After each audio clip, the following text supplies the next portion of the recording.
እግዚአብሔር ስም ብሩክ ይሁን። አሜን። ስለዚህ ይሄን ሁላችንም አንድ የመጽሐፍ ክፍል እናወጣና እናነባለን።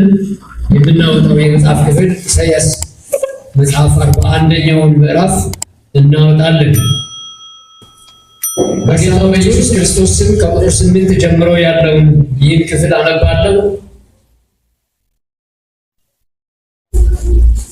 ባሪያዬ እስራኤል፣ የመረጥኩህ ያዕቆብ፣ የወዳጄ የአብርሃም ዘር ሆይ አንተ ከምድር ዳርቻ የያዝኩህ ከማኅፀኗም የጠራሁህ እና አንተ ባሪያዬ ነህ መርጬሃለሁና አንተ ባሪያዬ ነህ መርጬሃለሁና አትለይም ያልኩህ ሆይ እኔ ከአንተ ጋር ነኝና አትፍራ፣ እኔ አምላክህ ነኝና አትደንግጥ። አበረታሃለሁ እረዳህማለሁ፣ በጽድቄም ቀኝ ደግፌ እይዝሃለሁ። እነሆ የሚቆጡኝ ሁሉ ያፍራሉ ይዋረዱማል፣ የሚከራከሩህም እንዳልነበሩ ይሆናሉ ይጠፉማል። የሚጠሉህንም ትሻቸዋለህ አታገኛቸውም፣ የሚያጣሉህን ትሻቸዋለህ አታገኛቸውም። የሚዋጉህም እንዳልነበሩ እንደ ምናምን ይሆናሉ። እኔ አምላክህ እግዚአብሔር አትፍራ እረዳሃለሁ ብዬ ቀኝህን እይዛለሁና። አንተ ትል ያዕቆብ፣ የእስራኤል ሰዎች ሆይ አትፍሩ እረዳችኋለሁ ይላል እግዚአብሔር። የሚቤዥህም የእስራኤል ቅዱስ ነው። እነሆ እንደ ተሳለች እንደ አዲስ ባለ ጥርስ መሄጃ አደርግሃለሁ። ተራሮችንም ታሄዳለህ ታደቅቃቸውማለህ፣ ኮረብታዎችንም እንደ ገለባ ታደርጋቸዋለህ። በአውሎ ነፋስም ይበትናቸዋል። አንተም በእግዚአብሔር ደስ ይልሃል፣ በእስራኤል ቅዱስም ትመካለህ። ክብር ለእግዚአብሔር ይሁን። ክብር ለእግዚአብሔር ይሁን። ተመሳሳይ ሀሳቦችን ይህ ነቢይ ይናገራል። እነዚህ ተመሳሳይ ሀሳቦች 44:22 ላይ 49:16 ላይ እነዚህን አይነት ተመሳሳይ ሀሳቦች ይናገራል። በጊዜው ይህን ሀሳብ ያነሳ ዘንድ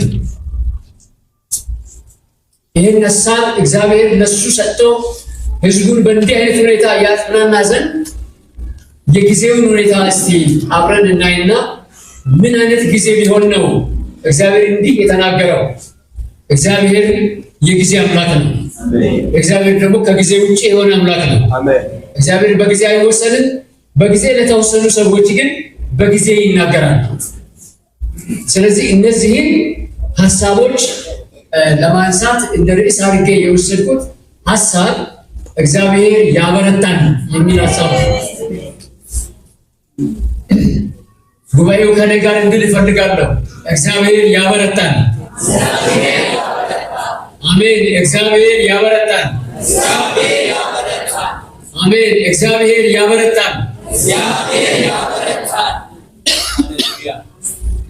ይህ ሰዓት የእስራኤል ልጆች ከእግዚአብሔር ልዩ ብርታት የሚፈልጉበት፣ አቅማቸው በብዙ ነገር የደከመበት ጊዜ ነው። እኔ እዚህ ቤተክርስቲያን በእናንተ ፊት ሲቆም የመጀመሪያ ጊዜ ነው። ያላችሁበትን ሁኔታ ምንም የማውቀው ነገር የለም። እናንተን ለዚህ የክብር አገልግሎት የጠራ እግዚአብሔር ያውቃል። ምን ብርታት እንደሚያስፈልጋችሁ፣ ምን ድካም እንዳለባችሁ እናንተ ስለምታውቁ ከአንድ ምንም ከማያውቅ ሰው የሚያውቅ እግዚአብሔር የሚናገረውን ነገር በሙሉ ልብ እንድንሰማ እግዚአብሔር ይርዳል። ጊዜው ቤታቸውን መቅደሳቸውን ትተው ወደ ባቢሎን ተገደው የተወሰዱበት፣ ምርኮኛ ሆነው በነብዩከደነፆር ስር እየተጠቆሱ ያሉበት፣ በጣም ብርቱ ክንድ እየደቆሰቻቸው ያለችበት ጊዜ ነው። እስራኤል በባቢሎን ስር በነበረ ጊዜ ነብዩከደነፆር በኃይለኛ ክንዱ እያደቀቃቸው ያለ ጊዜ ነው። እንደገና ጊዜው በጥልቅ ጭንቀት፣ ፍርሃትና ተስፋ መቁረጥ ስደትን እየተጋፈጡ ያሉበት ጊዜ ነው። ስደት ውስጥ ስደተኛ ሆኖ መቆየት ስደተኛ ካልሆነ ሰው በስተቀር ለሌላ ሰው ተነግሮት አይገባው። በጣም ስደት በዝቶባቸው ምሬት አፋቸው የሰላም ንግግር ሳይሆን ምሬት የሚናገርበት ድሮም እነሱ አጉረምራሚዎች ናቸው እያለ እንኳን አሁንማ የባሰ የማጉረምረም ህይወት ውስጥ ጠልቀው እየገቡ ያሉበት ጊዜ ነው። እግዚአብሔር ይናገረዋል ለዚህ ሰው፣ እግዚአብሔር ይናገራቸዋል ለእነዚህ ህዝቦች ተብሎ በማይገመት ጊዜ ላይ እግዚአብሔር ነቢይ አስነስቶ ሲናገራቸው እናያለን። ትልቁ ነገር ደግሞ ስለ ነቢያቸው ታላቅ ጭንቀት ስላለ ተስፋ መቁረጥ የተጫናቸው ጊዜ ነው። ይህ ሀሳብ ነው። ስለ ነቢያቸው ቤቱ ቀለበት ውስጥ የሆነበት ጊዜ ነው። ቀለበት አገኛቸው። እንዴት ነበረ የሚኖሩት? እርዝመቱም ወርዱም ስፋቱም ሁለንተናው በግንብ በታጠረ አጥር ውስጥ እንዲኖሩ ነው ይዟቸው የሄደው። አገራቸውን ሲለቁ የሚያማቸው ነገር አላቸው። ለምን? የተቀደሰ መቅደሳቸውን እግዚአብሔርን የሚያዩበትን መቅደስ የከበረ መቅደሳቸውን ትተው ነው የሄዱት። ሁለተኛ ነገር ደግሞ ብፅዕት ተብላ ወይንም ቅድስት ተብላ ከምትጠራ አገራቸው ኮብልለው ነው የሄዱት። የተረገመ ምድር ነው የሄዱት። ከተቀደሰ ምድር ወደ ተረገመ ምድር መሄድ ምን ያህል ያማል! አንድ ታላቅ አደጋ ነው የገጠማቸው። ምንድን ነው ታላቅ አደጋ? በምድር ላይ ለአንድ ክርስቲያን ወገን ታላቅ አደጋ ነው የሚባል ታላቅ አደጋ የሚበላውን የሚጠጣውን ማጣት አይደለም፣ እግዚአብሔር ዝምታ። እግዚአብሔርን ድምፅ የተለማመዱ ሰዎች ዝምታ ሆነ። በእግዚአብሔር ዝምታ ተቀጡ። ዝም አላቸው እግዚአብሔር። ስለዚህ መከራው ምን ይላሉ? መከራው ማብቂያ የለሽ መከራ ነው። በዚህ ሰባራ እድል ውስጥ እንኖራለን። እድል ተሰብሮብናል። በዚህ ሰባራ እድል ውስጥ እንኖራለን። እግዚአብሔር ትቶናል፣ ጥሎናል፣ ዝም ብሎናል፣ ልቆናል። ከዚህ በኋላ እኛ እድል ፈንታ የሌለን ሰዎች ነን ብለው ይናገራሉ። እግዚአብሔር ግን የሰባራ እድል አምላክ ነው። ሰባራውን የሚጠግን አምላክ ነው። ከተከበበ ከተማ የሚያወጣ አምላክ ነው። ከተቆለፈ ቀለበት ውስጥ የሚያላቅቅ አምላክ ነው። ክብር ሁሉ ለእግዚአብሔር ይሁን። እግዚአብሔር ነገሮች እንዴት እንደሚቆለፉበት የተቆለፈበት ሰው ነው የሚያውቀው። ወደ ቢሄድ ተቆልፎ ያገኘዋል። ወደ ፊት ቢሄድ፣ ወደ ግራ፣ ወደ ቀኝ፣ ወደ ኋላ ቢሄድ በሁሉም አቅጣጫ ነገር ተቆልፎ በሚያገኝበት ጊዜ ሰው ያለው አቅም ሁሉ ይበራል፣ ይደክምበታል፣ ይዝላል። ስለዚህ እግዚአብሔር ፍርሃትና እርግጠኝነት ማጣት በነገሰበት ወቅት ላይ በነቢዩ በኩል መልእክት ላከላቸው። ምን የሚል መልእክት ነው የሚልከው? በአዲሱ መደበኛ ትርጉም ቅድም ያነበብኩትን ክፍል እናንተ ስታነቡ በአዲሱ መደበኛ ትርጉም ምን ይላል? መረጥኩህ እንጂ እስራኤላዊ አንተ አልመረጥከኝም። ሲመርጥ ብርቱ ሆኖ ስላገኘ አልመረጠውም። ሲመርጥ ነገ እንደዚህ አይነት ችግር ውስጥ የማይወድቅ ሰው መሆኑን አይቶ አይደለም፣ የሚወድቅ ሰው መሆኑን አይቶ መረጠው። ስለዚህ እኔ ከአንተ ጋር ነኝና አትፍራ ነው። ሃሌሉያ!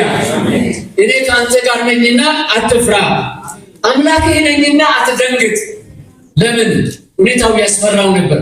ሁኔታው ጠዋት ማለዳ እንደተነሱ የሚያጋጥማቸው ነገር ምንድን ነበር? ድንጋጤ ነበር። ማለዳው ከእንቅልፋቸው እንደተነሱ በባቢሎን ምድር የሚያጋጥማቸው ነገር የሚበሉት የጠዋት ቁርስ ጥሟቸው አይደለም የሚበሉት፣ የሚጠጡት ውሃ ጣፍጧቸው አይደለም የሚጠጡት። ስለዚህ አምላክህ ነኝ እኮ እኔ፣ አንተ ነህ ትተህ የሄድከው፣ የተማረከው አንተ ነህ እንጂ እኔ አንተ አምላክ አልተማረኩም ይላቸው ነበር። አንቺ ብትማረኪ፣ አንተ ብትማረክ በብዙ ነገሮች ሐሳቤ፣ አእምሮ፣ ልብ በብዙ ነገሮች አንተ እንኳን ወደህ ሳይሆን ተገደህ እንኳን ብትማረክ እግዚአብሔር አምላክ የሚማረክ አምላክ አይደለም። ከምርኮ ቀለበት ውስጥ እግዚአብሔር እንዴት እንዲያወጣ እግዚአብሔር ያውቃል። እንዴት ያበረታል እግዚአብሔር። ጥያቄ ምን እንደሆነ ገባችሁ? እግዚአብሔር እንዴት ያበረታል? እንዴት ነው የሚያበረታው እግዚአብሔር? አንዳንድ ጊዜ ተጭኖን ያለውን እንደ ድንጋይ የከበደንን ነገር አንከባለው ያበረታል። አንዳንድ ጊዜ ግን ሰንሰለቱ እንዳለ፣ ቀለበቱ እንዳለ፣ ድንጋዩ ባለበት እንዳለ ተሸክመን እያቃሰትን እያለ በቃተታ ውስጥ ሆነን እንኳን እግዚአብሔር ምን ያደርጋል? ያበረታል። ሃሌሉያ አሜን። ሁለት አይነት ብርታቶች ናቸው።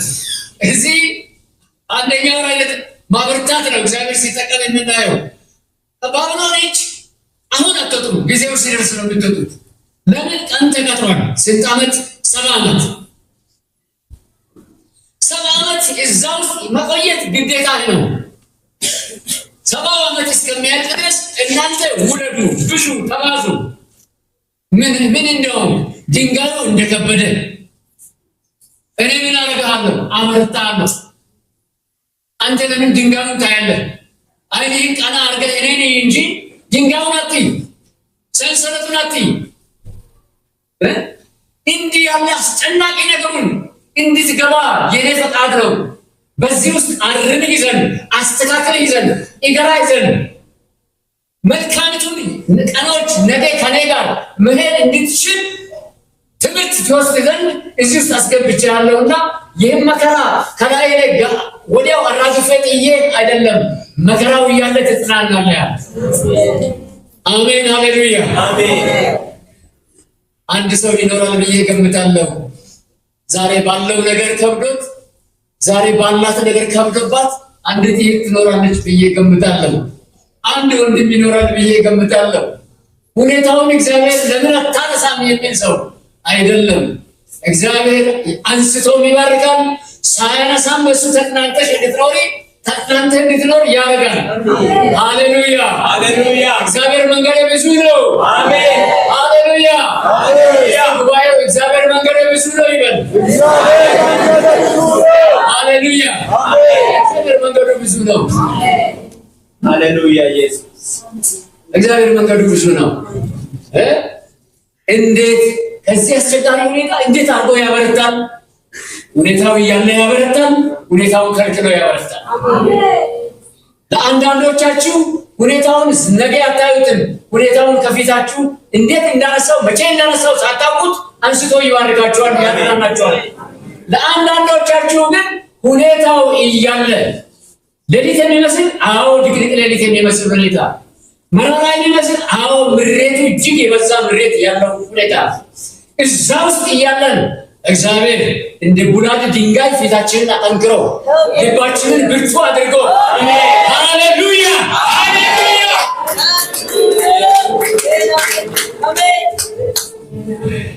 ስለዚህ የሚያበረታ አምላክ ነው። የሚያበረታበት መንገድ ለየቅል ነው። አንዱን ሰው ባበረታበት መንገድ ሌላውን አያበረታውም። አንዱ በተለማመድበት መንገድ እከሌን እንዲህ አድርገህ የለም አንተ ሌላ ሰው ነህ እሱ ጋር አንተን በግል ያውቃል። ሃሌሉያ አሜን። እስቲ አጠገባችሁ ያለውን ሰው አንተን በግል ያውቃል፣ አንቺን በግል ያውቃል በሉ እስቲ። ሃሌሉያ እግዚአብሔር በግል ያውቃል። አሜን በግል ያውቃል። አሜን። ስለዚህ በማስወገድ ብቻ አያበረታም። ሕዝበ ምዕመኑን እግዚአብሔር የሚያበረታው የመጀመሪያው የማበርቻ መንገዶችን 5 የማበርቻ መንገዶችን እዚህ በቅደም ተከተል እናገራለን። የመጀመሪያው የማበርቻ መንገድ ሲያበረታ መንፈስ ቅዱስ ይመጣና መንፈስ ቅዱስ የሚባለው አምላክ አጽናኝ ጰራቅሊጦስ ተብሎ የተጠራው አምላክ እኔ ብሄድ ይሻላችኋል፣ እሱ ቢመጣ ይሻላችኋል ብሎ ጌታ ኢየሱስ ክርስቶስ ስለሱ ያስተማረን ታላቅ ረዳት የሆነ መንፈስ፣ በድካማችን የሚያግዝ ስለኛ የሚቃትት መንፈስ ይሰጠናል። ሃሌሉያ ሃሌሉያ። ስለዚህ ፈጣን ሁኔታ መቋቋምን በመስጠት የውስጥ ጥንካሬን በመስጠት ይረዳናል፣ ያበረታናል። ስለዚህ አካል ይገነባል። መንፈስ ቅዱስ የሚያስችል ሁኔታ በማይመች ቦታ ላይ በማይችል ሰው ሕይወት ውስጥ የሚያስችል ሁኔታ የሚገነባ መንፈስ ይሰጠናል። እደግመዋለሁ። በማይችል ሰው ሕይወት ውስጥ የሚያስችል ጸጋን የሚሰጥ መንፈስ። ሃሌሉያ አሜን። በሚደክም ሰው ሕይወት ውስጥ የማይደክም መንፈስ ይሰጠናል። አሜን። ክብር ሁሉ ለእሱ ይሁን። አሜን። አንተ ደከምክ፣ አንቺ ደከምሽ እንጂ እሱ አይደክምም። እርሱ ስለኛ አይደክምም። ጌታ በሐዋርያው ጳውሎስ በኩል ለቆሮንቶሶች የተናገረው መልእክት ነው። ብዙዎቻችሁ ታስታውሱ እንደሆነ ቆሮንቶሶችን ሊያበላ ቢፈልግ ሕፃናት ሆኑበት። ሊያስተምራቸው ቢፈልግ ጠንካራ ነገር መቀበል የማይችሉ ሆነ። እሱ ተስፋ ወደ መቁረጥ ከመጣ በኋላ እግዚአብሔር አንድ መረዳትን በጳውሎስ ልብ ውስጥ አመጣው። ምን አለ? ክርስቶስ ስለ እናንተ አይደክምም አለ። ስለ ቆሮንቶሶች ጳውሎስ ሊደክም ይችላል። ያገለገሉ ሁሉም ሰው ሊደክም ይችላል። በዚች ቤተክርስቲያን ያገለገሉ አገልጋዮች፣ እያገለገሉ ያሉ አገልጋዮች ካለ ሁኔታ ጋር ተያይዘው ሊደክሙ ይችላሉ። እሱ ግን አይደክምም። እሱ ግን አይደክምም። አሜን፣ ሃሌሉያ፣ አሜን። እሱ መንፈስ ቅዱስ ነው፣ አይደክምም። ኤፌሶን 3:16-17 ይህን ሀሳብ ነው የምንረዳው። እንዴት እንደሚያበረታ እንዴት ያበረታል? በምክርና በማጽናት ጸጋ ያበረታል። አይዞህ ይሄ እኮ ያልፋል እያለ ይነግራል። እንደገና ብርታትና ሰላምን በመስጠት መረዳትን በመስጠት መለኮታዊ አቅምን በማጠንከር ይረዳናል። ስለዚህ የመጀመሪያው ምንድነው? መንፈስ ቅዱስን በመስጠት ብርታት ይሆነናል። እግዚአብሔር መንፈስ ቅዱስን